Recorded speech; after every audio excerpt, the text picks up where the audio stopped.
Olá, pessoal, sejam todos muito bem-vindos ao Novembro Digital, esse evento que a Unisul Virtual preparou com muito carinho para os 78 municípios onde possui polos no Brasil. Hoje, a palestra de encerramento do evento é com o professor Mauro Facione. O professor Mauro Facione é interessado em pesquisa e desenvolvimento e consultoria em sistemas, complexo e análise de redes sociais. Estes sistemas que estão em toda parte estão em toda parte fundamental e são de fundamental importância para o nosso dia a dia.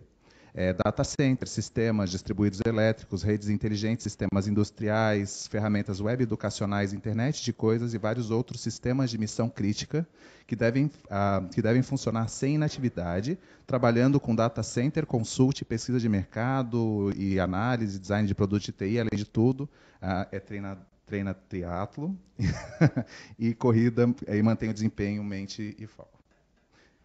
Professor, seja bem-vindo. Um prazer. Muito obrigado, muito obrigado. Pode começar. Obrigado, Guilherme. Agradeço a tua equipe.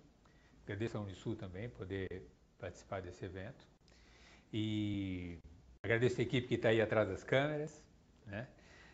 E também a todo mundo que está assistindo e que vai acompanhar essa apresentação agora. Minha apresentação,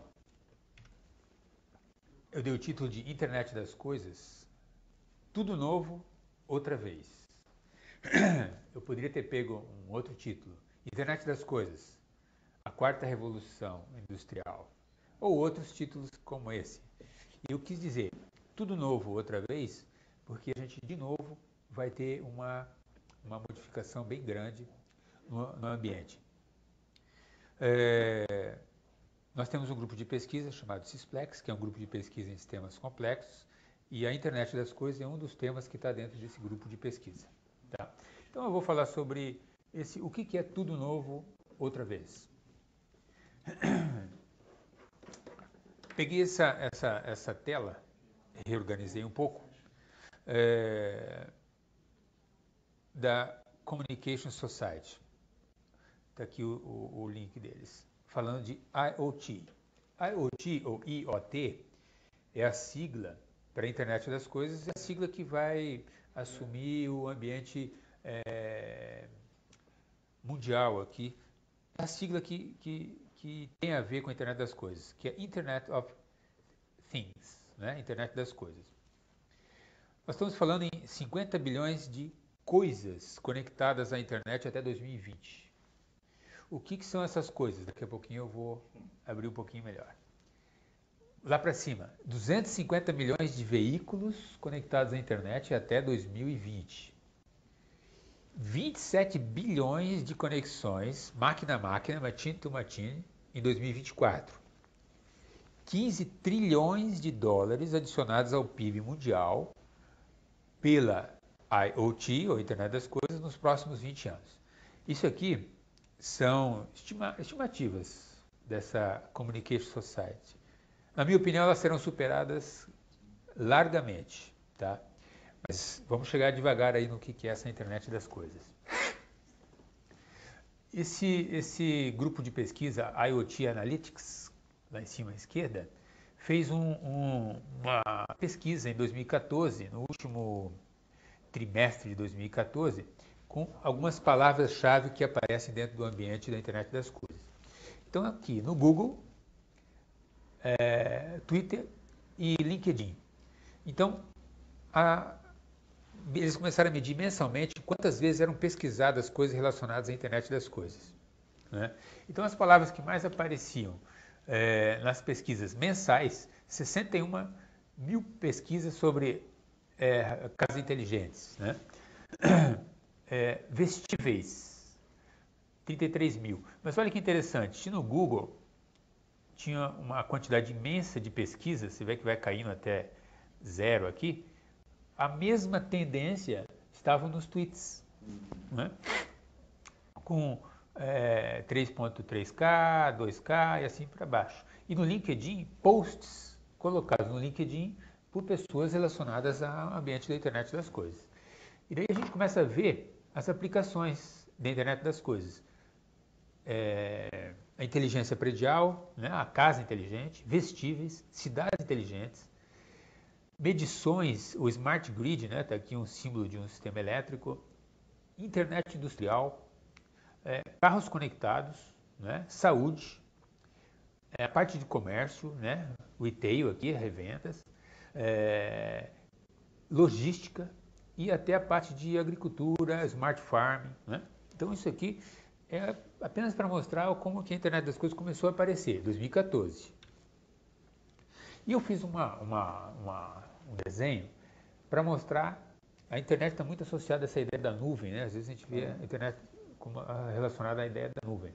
Mas existe uma série de conexões que não estão dentro da nuvem da internet, mas que continuam sendo a internet das coisas. Tá? Então a gente vê aqui a vaca com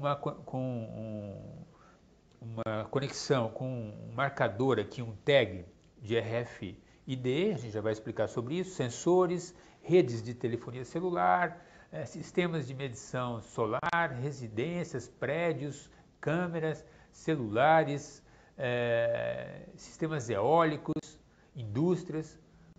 É como se eu estivesse conectando absolutamente todas essas coisas, e eu vou continuar detalhando, eu vou entrar em cada uma delas, a gente está conectando todas essas coisas e ela está passando por dentro da internet. Tá? Existe a possibilidade... Essa do anelamento ali do bovino é super antigo, isso daí já seria internet das coisas. É que antes eles estavam fora do ambiente da internet como a gente conhece hoje. Mas a chegada da internet das coisas traz essas informações, esses tags, para dentro da internet. Né? Essa pergunta é boa, eu acho que deve ficar aberto aqui também para quem estiver assistindo e quiser fazer questões, aí, colocar questionamentos, eu posso ir respondendo em tempo real. Né? Eu vou falar já sobre a história da internet das coisas e a gente vai ter uma referência sobre a tua pergunta, que foi bem pontual. Mas então o que é, afinal de contas, a tal da internet das coisas? Né? Do ponto de vista conceitual, não é bem uma nova tecnologia, mas uma nova visão para a internet. Uma nova maneira de encarar a internet. Que a gente vê a internet muito relacionada aos nossos computadores, conecto a minha máquina, e de 2007, 2008 para cá, conecto o celular já ultrapassou o desktop para conectar a internet, mas existe uma outra coisa vindo com a internet das coisas. E essa outra coisa é uma nova visão, tá? Que é abarcar também os objetos do dia a dia. Né? O celular, o microfone, o sensor, a televisão, o ar-condicionado, tantas coisas estão nessa sala aqui que podem ser conectadas. E por que a internet das coisas apareceu? Ele é resultado da miniaturização eletrônica e dos novos protocolos de comunicação. Tá? Porque, apesar de a minha apresentação ser bem genérica sobre a internet das coisas, eu vou ter 2 ou 3 slides técnicos sobre isso, que eu acho que é importante mesmo para o leigo entender como é que essa coisa, como é que meus óculos vão entrar na internet. Eu preciso ter uma noção disso. Então, a miniaturização eletrônica e os protocolos tiveram um grande impacto, mas a internet a IoT começou muito antes da internet. E tem raiz da tecnologia RFID, que é o sistema de Radio Frequency Identification. Isso vem da Segunda Guerra Mundial. Na Segunda Guerra Mundial começaram a desenvolver tags de identificação em RF para detectar se um avião era amigo ou inimigo. Se estivesse com as minhas tags, era amigo. Se não apareceu a tag de RFID, pode atirar porque é inimigo. E teve uma outra coisa que aconteceu uns 2, 3 anos atrás, que é um protocolo de comunicação, que é o endereço IP. Esse endereço IP, esse protocolo é o IPv4, ele tinha 4,3 bilhões de endereços possíveis. Só que esses 4,3 bilhões, há uns 2 anos atrás, acabaram os endereços. Sim. É como se eu tivesse endereços de residências numa rua e eu não tenho mais endereço possível, não tenho mais nenhum lote possível. E, de fato, a internet ia acabar se esses endereços não fossem mais disponíveis. Então, criaram um novo protocolo. Esse novo protocolo é o IPv6. Esse IPv6, ele passou de 10 a 9 endereços para 10 a 38. Sim.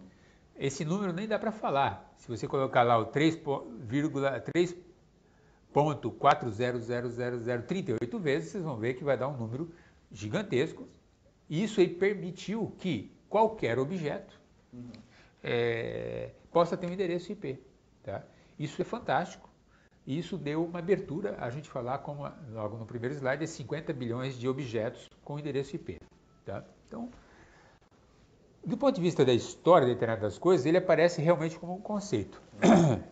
No MIT, Estados Unidos, em 1999, criaram um laboratório chamado de autoidentificação, Auto-ID, em 99. Nesse mesmo MIT, um outro laboratório chamado Media Labs, um professor, lançou um livro chamado When Things Start to Think, né? Quando as coisas começam a pensar, em 1999. 3 anos depois, um professor, um pesquisador deste laboratório Auto-ID, chamado Kevin, falou numa entrevista, falou no artigo para Forbes, para a revista Forbes, e falou Internet das Coisas, pela primeira vez. E aquela frase colou. Tanto que, mas a primeira conferência técnica mesmo veio em 2008. Então nós estamos há menos de 9 anos, nós estamos falando em 9 anos. Há 9 anos atrás apareceu a First International Conference IoT 2008.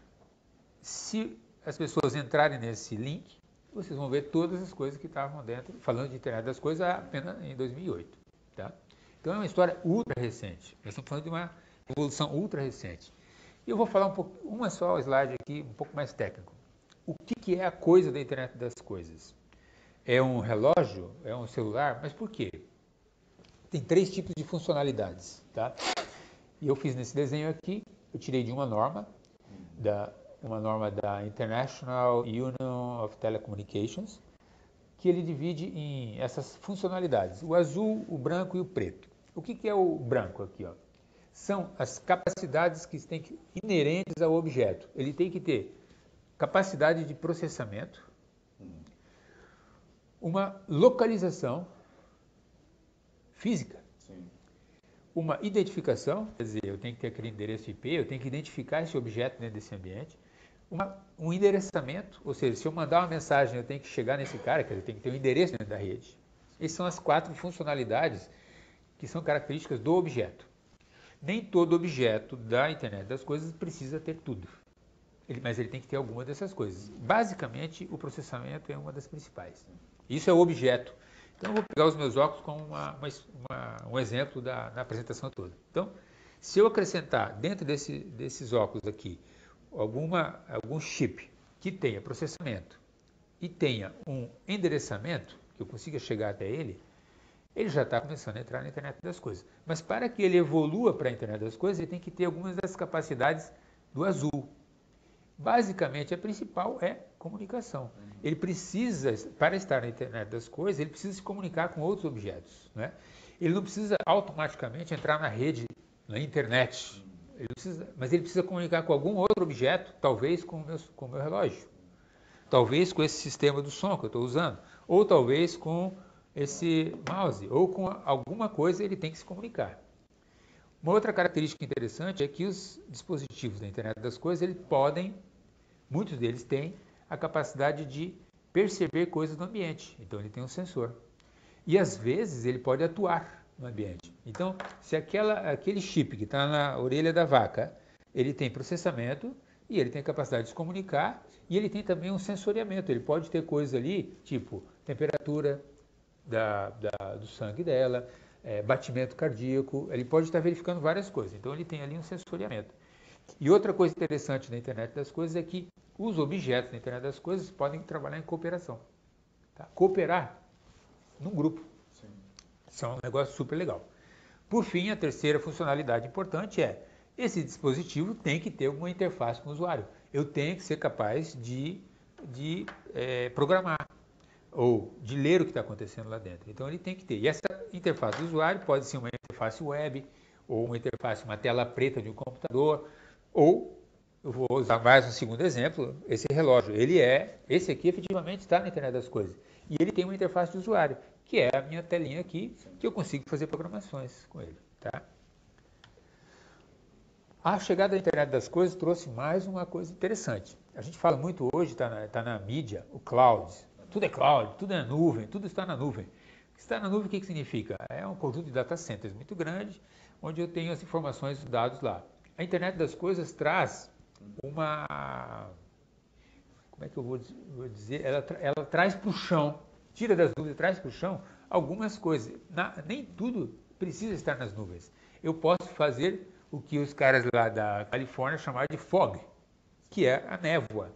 Fazer processamento local. Então eu posso ter processamento do meu celular, do meu relógio, com o meu celular, com os meus óculos, com o meu computador e mais alguns que estão na região, fazemos uma interface de dados local. Às vezes ele conecta com a nuvem e às vezes não. Então, usando o exemplo de novo deste relógio, ele processa coisas do esporte, que é um exemplo que eu vou dar adiante, e ele está conectado com o meu computador, com a minha memória, com o meu processamento daquele grupo.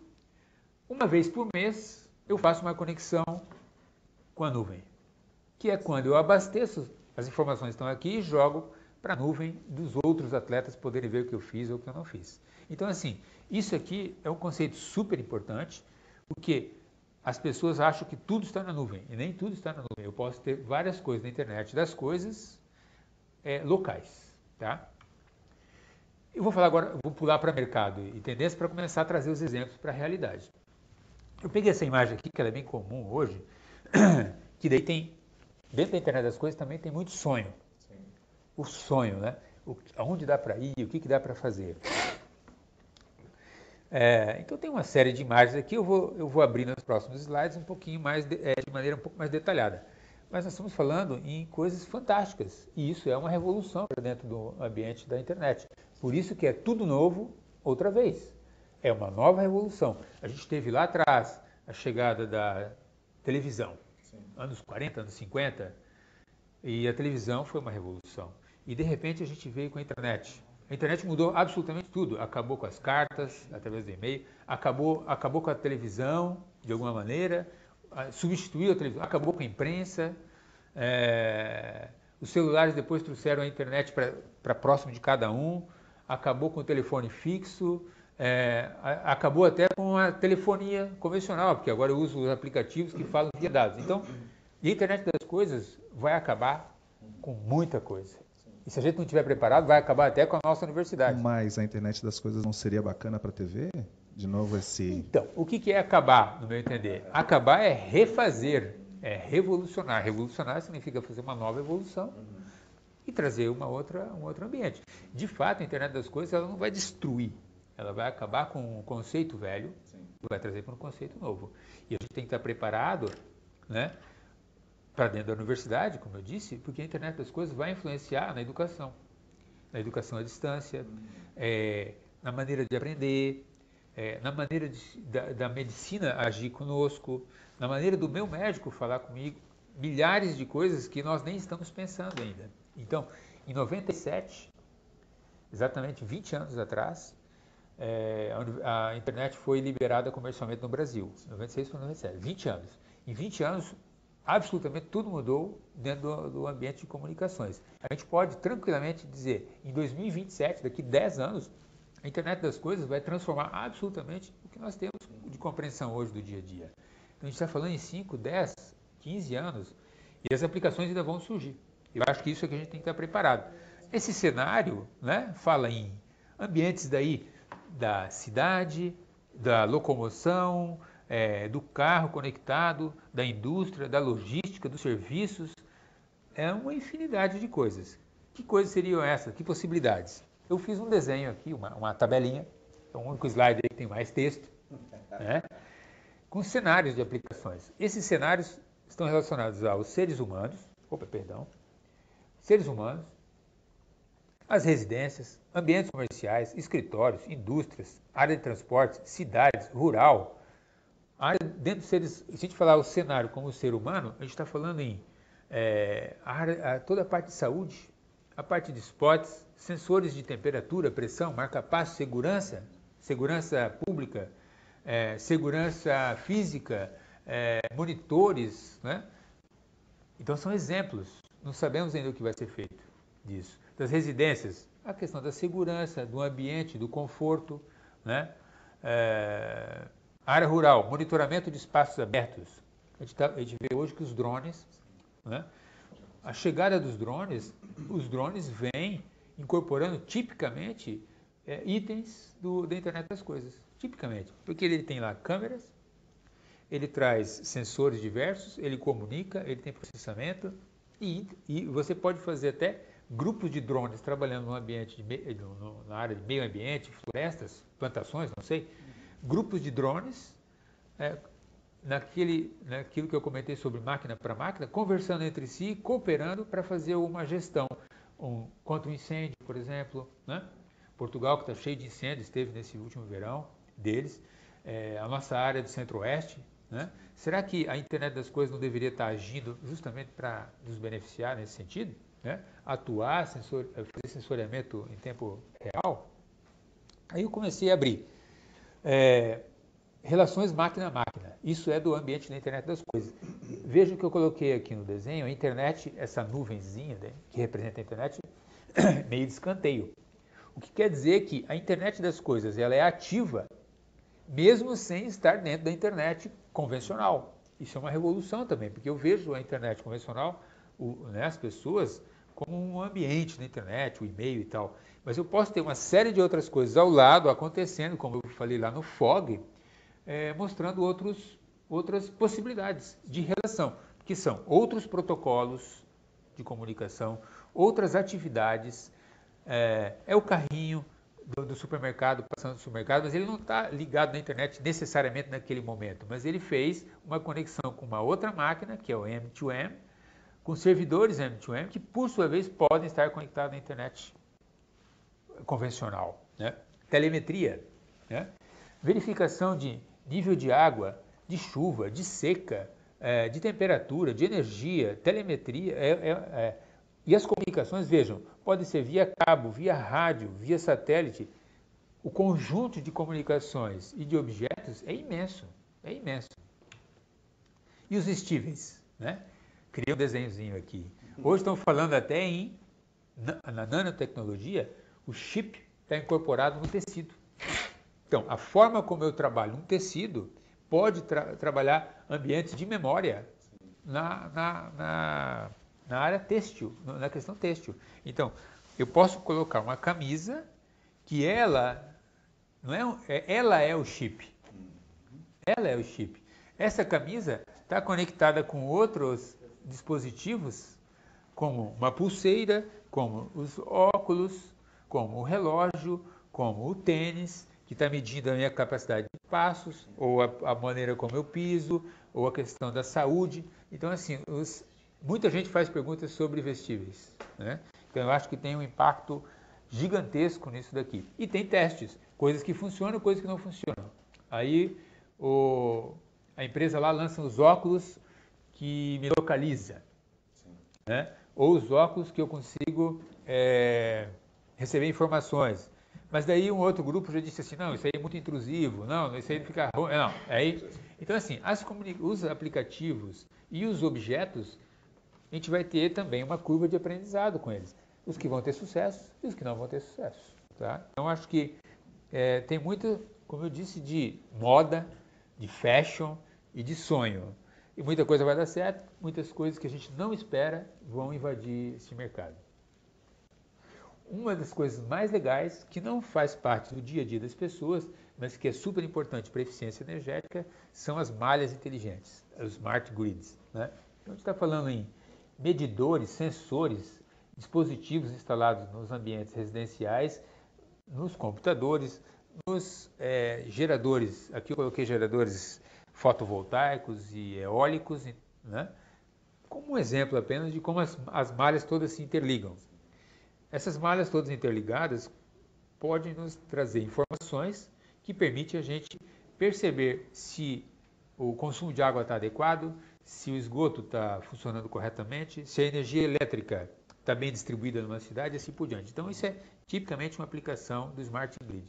E a automação predial, né? Isso é super presente hoje, a gente está falando em gestão dos ambientes, gestão de fluxo de pessoas. Pense isso aqui na automação, quanto pode ser aproveitado dentro do ambiente universitário para quem faz a escola presencial, as escolas, para as crianças, creches, gestão ambiental, gestão de recepção, de ambientes. Então, assim, muitíssimas coisas estão nessa questão da automação predial. Um outro fato, trouxe esse daqui, é um pouco... A figura é só uma ilustração. Segurança pública. Isso aqui é um resultado de um projeto de pesquisa de um professor que analisou o 11 de setembro. O 11 de setembro, e ele fez uma análise de rede, de malha, das pessoas relacionadas, os terroristas relacionados com o ambiente daquele ato terrorista. E fazendo análise de rede, que podiam estar vinculados a sensores, ele começou a detectar quem seriam os pontos principais. Que, se a inteligência de segurança na época tivesse usado dados como esse, poderia ter destruído pontos centrais do nó e o evento terrorista não teria acontecido. Obviamente, essa análise é posterior. Né? Infelizmente, é posterior. E aí já é o penúltimo slide mais técnico. Mas tem uma coisa, tu estava falando a respeito ali de desmatamento, não desmatamento, mas de fogo mesmo, né, de incêndios. E aí eu fico pensando que com drones e com uma série de infraestruturas a gente conseguiria ter uma melhor eficiência na questão da preservação das matas no Brasil, né? Eu acho que a internet das coisas seria um bom mecanismo para a gente conseguir um monitoramento constante. Gestão ambiental, com Com certeza certeza. absoluta. Com certeza absoluta. E esses são ferramentas que podem estar sendo aproveitadas em reflorestamentos, desmatamentos, incêndios não provocados, como muitos acontecem, deslocamento de animais silvestres, sim, a infinidade de aplicações. Por último, mais técnico, eu trouxe, esse aqui é um resultado de um projeto de pesquisa, depois eu vou ter as referências aqui, vou mostrar quem quiser ir mais fundo nos nossos projetos. Análise de riscos, que quando a gente olha a internet das coisas, eu mostrei aquele desenho da fog e da nuvem, a gente começa a analisar isso aí como sistemas complexos, por isso o nosso grupo de pesquisa, onde os sistemas eles são feitos em camadas. As coisas mais simples, os sensores mais simples, interligados com computadores, que são interligados com departamentos, que são ligados com data centers. Quando a gente faz uma análise em camadas, como está aqui, a gente pode fazer análise de, como você disse, vamos pensar no meio ambiente. Começar a desaparecer abelhas de uma determinada região. Isso quer dizer que as colmeias de uma determinada região começariam a desaparecer, eu poderia subir para colmeias de uma área maior, ou poderia estar analisando a não florestamento ou a extinção de uma certa quantidade de flores. Por exemplo, a gente tem as camadas, a internet das coisas permite análises matemáticas, que a gente pode ver as coisas em camada e ver análise de risco, de baixo para cima. Então, desapareceram abelhas aqui, nós estamos com dificuldade de ter flores numa outra região, e assim por diante. Né? Isso aqui é resultado de um projeto de pesquisa que analisa smart grids. Por causa disso tudo, né, já estou praticamente concluindo a minha apresentação, a gente começou a pensar aqui dentro da Unisul numa pós-graduação. A gente tem um programa de pós-graduação na área de sistemas para a internet e a gente vê como óbvio que se a gente tinha sistemas para a internet que nasceu há 10, 12 anos atrás, agora nós temos que ter uma pós em internet das coisas. Né? Então a gente está lançando uma internet das coisas que fala em uma introdução à internet das coisas, uma introdução mais técnica, o mundo de negócios relacionado à internet das coisas e como a gente distribuiu em módulos de aplicações. Né? Quais são as aplicações? Aplicações, aí nós estamos pensando em disciplinas, né? Distribuídas como agricultura, energia e serviços, meio ambiente, serviços públicos, área da cultura, área do entretenimento, não falei sobre isso, mas é super importante, área de esportes, segurança, transporte, logística e saúde. Da onde eu tirei esses nomes? Existe um movimento que é da engenharia mundial. Nós temos uma associação chamada I3E. O I3E ele tem um fórum de debate sobre a internet das coisas. Esse fórum de internet, lá começaram a aparecer quais são os grandes temas, e isso aí abriu milhares já de apresentações, de artigos, e os grandes tópicos são esses 10 tópicos, tá? Então a gente tem muito material sobre isso, então a gente começou a pensar uma pós que mostre como cada tópico desse deve evoluir e para onde as coisas estão caminhando. Então, uma especialização, certo? Eu tenho algumas referências aqui, inclusive que eu posso disponibilizar. Muito do que eu falei aqui está nesse livro chamado Internet das Coisas, é um livro aqui da Unisul Virtual, né? Que pode ser feito download gratuitamente. Tá? Tá aqui o link, esse ResearchGate. E também existem algumas referências, todas elas são free para download. Qualquer um pode baixar as normas referentes à Internet das Coisas, especialmente a minha indicação é a do I3E, né? Do ITU, e depois tem aqui o Task Force da Internet e o consórcio W3C, o consórcio do www. Tá? E também a gente tem esse grupo de pesquisa, está aqui o meu e-mail, quem quiser, né, quem não estiver falando agora, mas quiser assistir depois, quiser fazer algum questionamento. E também tem aqui dentro do meu perfil, dentro desse ResearchGate, tanto esse livro está disponível, quanto mais uma dezena de artigos e revistas, artigos e outros projetos estão lá dentro. Tá? O que eu queria apresentar de maneira muito sucinta, né, da Internet das Coisas e mostrar que tudo novo, outra vez, a evolução já está em andamento, as coisas já estão acontecendo. Né? Vocês têm algum questionamento, alguma coisa? Então, fico aberto. Eu agradeço Obrigado até a agora, todos. 32 minutos, conforme prometido. Rapidinho. Eu observando teus movimentos ali, eu acredito que o vestuário já esteja em andamento, principalmente na questão do esporte. Né? Eu observo que tem uma tendência que para o atleta é muito importante essa facilidade, a tecnologia ela vem auxiliar. Eu lembro do Michael Phelps, que ele tinha uma roupa toda especial para nadar, e depois todo mundo começou a utilizar, e eu acho isso super bacana. Agora, de repente, tem alguma inteligência diferenciada através da internet. Tens algum comentário? Eu acho que esporte é bem ligado a essa parte. Eu acho que o esporte ele puxa muito rápido isso e a medicina está vindo um pouco atrás. Mas ela vai aproveitar isso.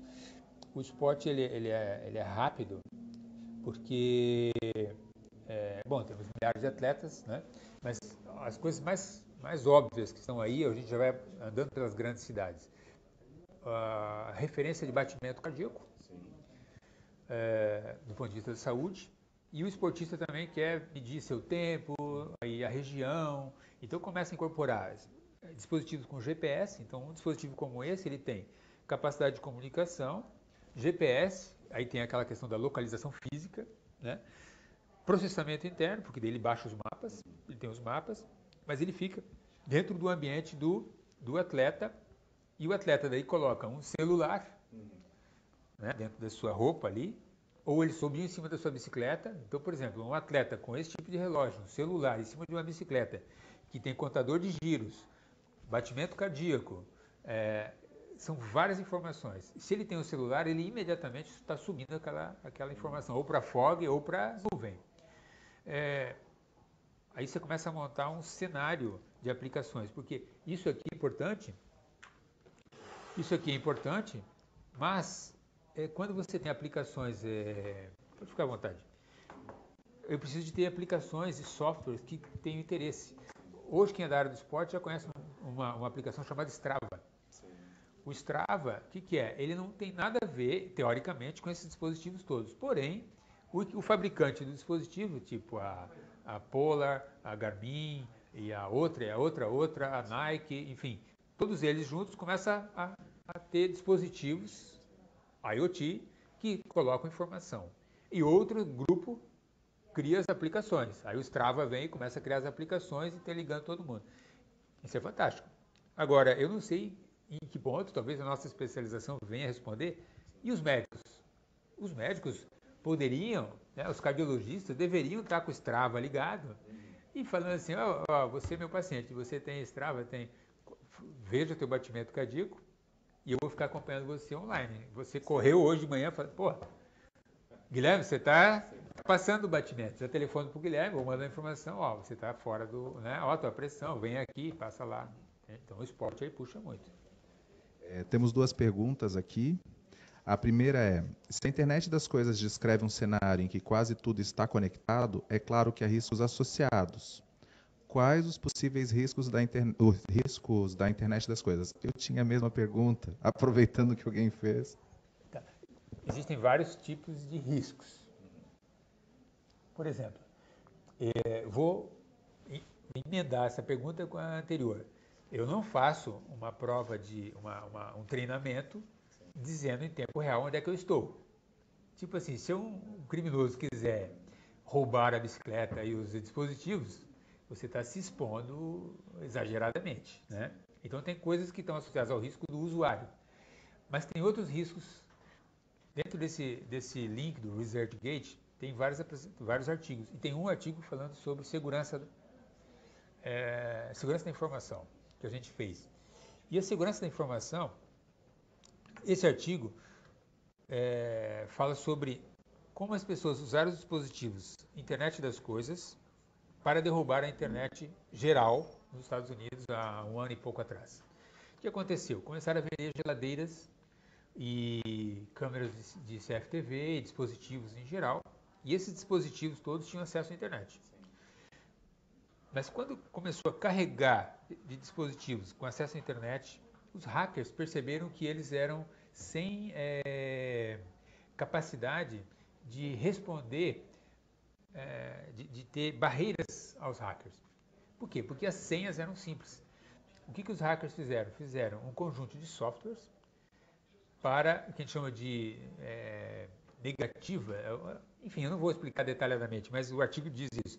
Eles carregaram softwares entrando na internet, passando pelas geladeiras e começaram a sobrecarregar a rede. Foi em outubro de 2016, se não estou enganado. E isso carregou de tal maneira que a costa leste dos Estados Unidos ficou sem internet durante horas. A internet como um todo ficou fora. Então, você derrubar a internet como um todo é um negócio super complicado. Hoje nós estamos falando em bilhões de dólares. Então, esse é um risco associado. Então, a internet, e como toda revolução, os dispositivos avançando, ele vai trazendo coisas boas e perigos. Aí os softwares começam a ir atrás. Como responder, como garantir, enfim, acho que faz parte. Quem nasceu tem risco de morrer. Seja bem-vinda, professora Ana Paula, que veio aqui acompanhar o evento do professor Mauro. Temos mais uma pergunta, da Paula Grassi. Ao mesmo tempo que a tecnologia trouxe benefícios para a humanidade, também trouxe insegurança. Eu tenho medo de pensar no futuro com toda essa inteligência tecnológica. A rapidez dessas novas tecnologias que essas tecnologias são criadas é assustadora. Eu não sei, assim, é meio complicado a gente também lutar contra. Elas estão aí, mas eu vou deixar o professor Mauro emitir uma opinião. Olha, assim, não sei se eu tenho uma opinião sobre esse assunto, porque a internet das coisas é um passo como qualquer outro. Talvez alguém tenha tido uma grande preocupação, porque o cara andava a cavalo, de repente fizeram carros com motor a explosão.